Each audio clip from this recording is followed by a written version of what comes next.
네, 머스노 5입니다. 오늘 개장 전에 알아야 할 5가지 뉴스 함께 짚고 가도록 하겠습니다. 간밤에 소비자 물가지표 CPI가 발표가 됐습니다. 시장의 예상치를 웃돌았습니다. 이에 따라서 많은 투자 은행들의 의견이 나오고 있는데요. 캐피털 이코노믹스는 이렇게 이야기를 했습니다. 휘발유와 식품 가격 상승으로 인해서 인플레 기대 심리를 자극할 수 있다라고 논평했는데 어떠한 내용일지 자세하게 만나보도록 하겠습니다. 미국의 식품과 에너지 가격 상승이 소비자들의 인플레이션 기대 심리를 다시 자극할 수 있다는 분석이 나왔습니다. 캐피털 이코노믹스의 스티븐 브라운 북미 수석 이코노미스트는 4월 물가 지표와 관련해 식품 인플레이션이 다시 가속화되는 조짐이 나타나고 있다며 휘발유와 식료품 가격이 동시에 오르면 가계의 인플레이션 기대를 더욱 끌어올릴 수 있다고 평가했습니다. 특히 4월 전기요금은 전월 대비 2.1% 상승했고 식료품 가격도 0.5% 올랐는데 모두 시장 예상치를 웃도는 수준이었다고 설명했습니다. 또 과일과 채소 가격이 전월 대비 1.8% 상승한 가운데 토마토 가격은 2달 연속 15% 급등했다고 밝혔습니다. 북미 지역의 가뭄 영향이 주요 원인으로 지목됐습니다. 또 쇠고기 가격도 한 달 새 2.7% 오르면서 트럼프 대통령이 쇠고기 수입 관세 철폐 행정명령 추진에 속도를 낼 가능성이 있다고 분석했습니다. 시장에서는 중동 긴장에 따른 에너지 가격 상승과 식품 물가 불안이 겹치며 연준의 물가 부담도 다시 커질 수 있다는 우려가 나오고 있습니다. 특히나 연준의 어깨가 좀 무거워질 듯 합니다. 일단 앞으로 어떠한 결정이 나오는지 그리고 물가에는 어떠한 변동이 있을지 함께 확인해 보시는 게 지금 투자자들이 가진 과제일 듯 하고요. 두 번째로는 엔비디아의 투자 의견입니다. 간밤 외신에서는 엔비디아에 대한 투자 의견을 연이어서 메인 뉴스로 보도하기도 했습니다. 엔비디아의 실적이 긍정적일 것이다라는 투자 의견이 나왔는데 자세하게 만나보시죠. 투자은행 시티가 엔비디아에 대한 강한 낙관론을 유지했습니다.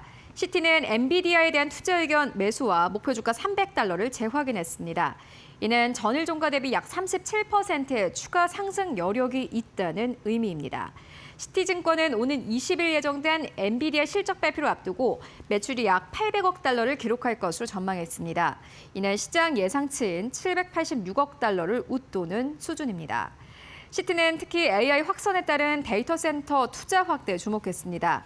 2028년 데이터 센터 반도체 시장 규모 전망치를 기존 $7,310억 $8,510억 상향 조정했습니다. 시티는 GPU와 주문형 반도체인 ASIC 수요가 예상보다 빠르게 증가하고 있다고 설명했습니다. 이 같은 전망 속에 엔비디아 주가는 화요일 장중 사상 최고치를 경신했습니다. 네, 전반적으로 기술주가 하락한 가운데서도 엔비디아 다시 한번 간밤에 상승 탄력을 보이면서 거래 마감했습니다. 엔비디아가 오는 20일에 발표할 실적 정말 시장의 예상치보다 좋을 수 있을지 저희 함께 기대해 보도록 하겠습니다. 네, 이어서 세 번째 뉴스입니다. 샘 올트먼과 일론 머스크 CEO는 현재 소속에서 연이어서 공방을 좀 펼치고 있는 상황인데 간밤에는 샘 올트먼의 발언이 또 화제가 됐습니다. 머스크의 오픈 AI 자녀 승계까지 언급이 됐다라는 BBC 뉴스의 보도가 있었는데요. 자세하게 만나보시죠. 샘 올트먼 오픈 AI CEO가 법정에서 일론 머스크가 오픈 AI의 장기 통제권을 원했다고 폭로했습니다. BBC 뉴스에 따르면은 올트먼은 미국 캘리포니아 연방법원에서 열린 재판에 출석해 머스크가 오픈 AI 지배권이 자신이 죽은 뒤에는 자녀들에게 넘어가야 한다는 취지의 발언까지 했다고 증언했습니다.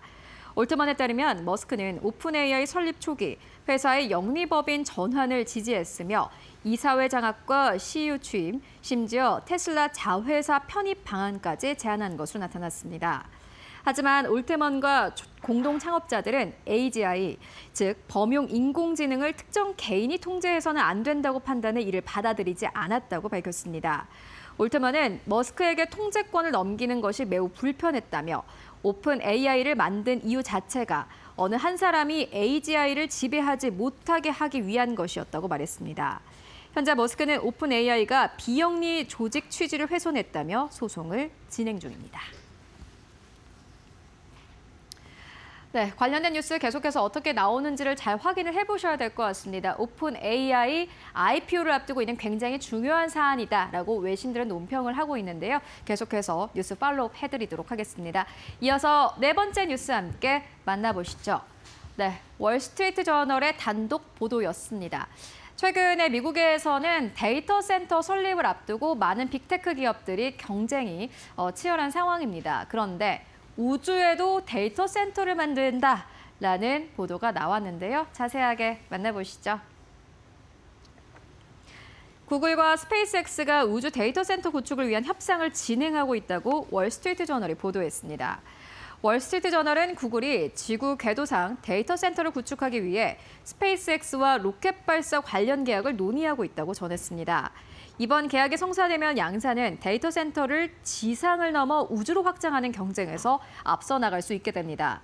구글은 스페이스X의 초기 투자자로 현재 지분 6.1%를 보유하고 있으며 돈 해리슨 구글 글로벌 파트너십 부문 사장은 스페이스X 이사회에 참여하고 있습니다. 구글은 지난해 프로젝트 선캐쳐라는 우주 데이터 센터 계획을 발표하고 우주 데이터 기업 플래닛 립스와 협력해 시제품 위성을 2027년까지 발사하겠다고 밝힌 바 있습니다. 네, 특히나 스페이스X IPO에 대한 기대감이 커지는 속에 나온 뉴스이기도 합니다. 우주 관련주 다시 한번 시장의 주도주가 될 수 있을지 기대해 보도록 하겠습니다. 이어서 마지막 뉴스 함께 만나보시죠. 간밤에 기술주가 전반적으로 하락을 보인 가운데 어떻게 보면 오늘 시장에서 좀 크게 영향을 줄 뉴스가 아닐까 싶습니다. 간밤에 나온 뉴스인데요. 삼성전자의 노사가 사후 조정이 결렬됐다라는 소식입니다. 삼성전자 노사가 임금 협상 사후 조정 마지막 날인 이틀째에도 성과급 지급을 둘러싼 이견을 끝내 좁히지 못해 협상이 결렬됐습니다. 정부는 추가 조정이 가능하다는 입장이지만 노조가 파업 입장을 고수하고 있어 최후 수단인 긴급 조정권 발동 가능성도 흘러나오는 분위기입니다.